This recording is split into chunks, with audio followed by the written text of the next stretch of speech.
আসসালামু আলাইকুম আমার দিনের বোনেরা, আমার দিনের ভাইরা ভালো আছেন তো? আলহামদুলিল্লাহ, আপনার বোন ভালো আছে। জীবনে এই পেটের দায়ে এই যে ভাত, এই ভাতের জন্য মানুষ কি না করে। এই ভাতের জন্য মানুষ দেশ ছেড়ে বিদেশ যায়, বিদেশে যে কঠোর পরিশ্রম করে এই ভাতের ব্যবস্থা করে। আজ আমি ভাতের ভিডিও কেন করছি জানেন? জীবনে অনেক কষ্ট করেছি এই ভাতের কারণে, দেশ ছাড়িছি ভাতের কারণে, আমার জীবনের বাবা মা ভাই হারাইছি এই ভাতের কারণে। কারণ আমার বিয়ে দিছিল বাড়ির সামনে, আমার বাবা মা যাতে সবসময় আমারে দেখতে পায়। কপালের কি ফের, তারা দুনিয়া ছেড়ে আমারে ছেড়ে চলে গেছে। আজ এই ভাতের কারণে যশোর ছেড়ে ঢাকায় চলে এসেছি এই ভাতের কারণে। পৃথিবীতে এই ভাতটা কেন আল্লাহ সৃষ্টি করলো?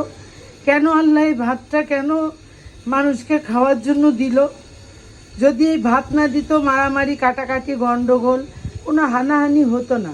কেন মানুষকে এই খিদার জন্য, এই ভাতের জন্য এই এত মারামারি, এত গন্ডগোল, এত হানাহানি? এই ভাতটা কেন আল্লাহ সৃষ্টি করলো? আমার দিনের বোনেরা, আমার দিনের ভাইরা, খুব কষ্ট লাগে এই ভাতের জন্য। আজ আমরা দেশ ছেড়ে বিদেশে এসেছি, যশোর ছেড়ে ঢাকা এসেছি এই ভাতের কারণে। যদি আমার এই কথায় ভুল হয়ে থাকে ক্ষমা করবেন, লাইক কমেন্ট শেয়ার অবশ্যই করবেন। আল্লাহ হাফেজ।